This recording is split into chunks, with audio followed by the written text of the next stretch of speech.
In 1938, Dr. Douglas Hyde was installed as the first President of Ireland.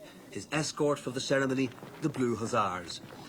They'd been formed 7 years earlier in preparation for the 1932 Eucharistic Congress and its accompanying ceremonies.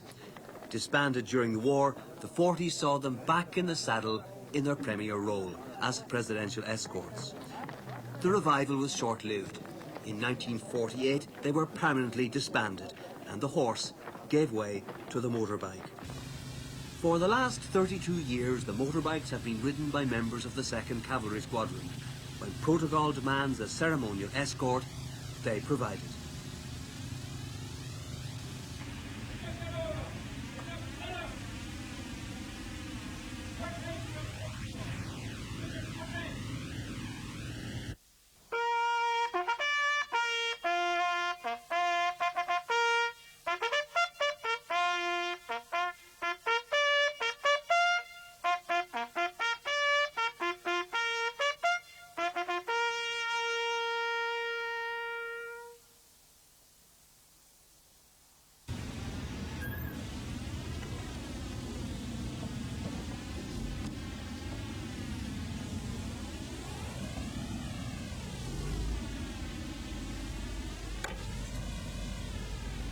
The President gets a captain's escort. That's a captain, 2 lieutenants and 26 NCOs and troopers. Visiting heads of state get the same. For diplomats and prime ministers, it's a lieutenant's escort. 1 lieutenant with 17 NCOs and troopers. The 2nd Cavalry Squadron is based at Griffiths Barracks on the South Circular Road in Dublin and takes its share of the military workload. Escort work is on top of normal duties.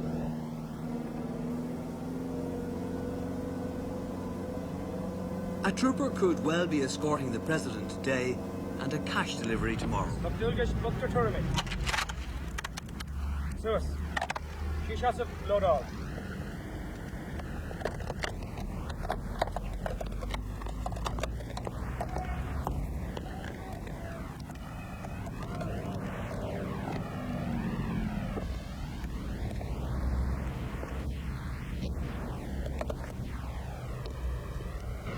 Sieg, Adam.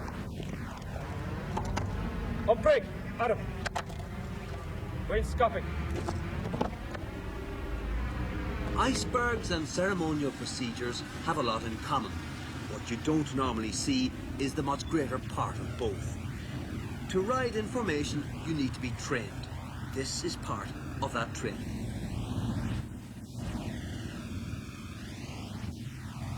Mistakes are part of the human condition, but the Army doesn't like them. They're only tolerated during practices. We were rehearsing here one morning in this barracks itself, and we were going, it was a St. Patrick's Day parade, and we were leaving the barracks when we were rehearsing, and one of the bikes slipped and took down 3 bikes before we left the barracks. But there was we have standby bikes before we go out. The 3 bikes were replaced and we went off without any hassle then that day. The Army claims a clean record for escort duty itself. All those mistakes happen only during training. That when on the day in question, everything takes place in the manner which it's supposed to. I suppose when you get 29 fellas together, especially Dublin soldiers, there's going to be a lot of humour and a lot of funny stories about incidents that happen, but nothing ever happened when I was in charge of an escort. Personal appearance is an important part of any ceremony. Getting that right takes time. It's done in the traditional way. Polish, yeah. Is there not a more modern way of getting a polish up without having to spit on it? No, it's the only way. It's hard work, it's the only way. How many hours does it take before you're ready to go out if you have to start from scratch to clean up all the equipment and so on? It'll take you a full day to get everything ready. Oh, it's all part of the job, you know. You have to get on with it and do it, you know. To the civilian, burnishing belts, polishing boots and cleaning bikes might prove off-putting in the end. In the 2nd Cavalry Squadron, where the competition to get into the escort troop and stay there is keen, there are no such problems. I don't know if they do it willingly or not, but they have to reach a certain standard to be on the escort in the first place. Obviously, if they don't reach that standard, they will not be accepted and they will not take part in the escort. So that in itself is the incentive to maintain the standards that they have achieved. 59 countries have diplomatic relations with Ireland, and When a new ambassador presents his credentials to the president, he gets an escort to Áras Nuachtaráin. When you add this to visiting foreign dignitaries and state occasions, it averages out at nearly one escort a week. And while they're mainly ceremonial, the security aspect isn't forgotten.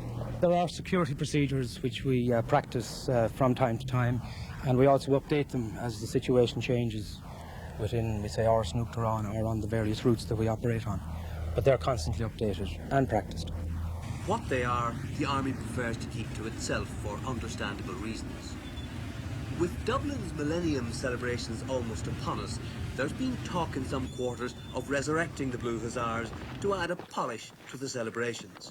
The Army says that's for higher authority to decide, but it does point to the difficulties today's conditions would present. If you were to operate through the city traffic today with horses, it would obviously present considerable difficulties. Apart from the fact, of course, that if you can imagine putting troopers from the city of Dublin, who are used to now riding motorbikes 2 or 3 feet off the ground up onto horses 14 to 16 hands high, that would present its own problems, obviously, as well. So it would seem motorbikes will continue as mounts for the escort troops, who take a very real pride in what they do and how they do it. The lads themselves, they like being out on the bikes and just getting themselves dressed up. And it's a privilege and an honour to be picked as the motorcycle escort. So we're the envy of the whole army, actually, ourselves. The cream of the army, as our nicknames call us, you know.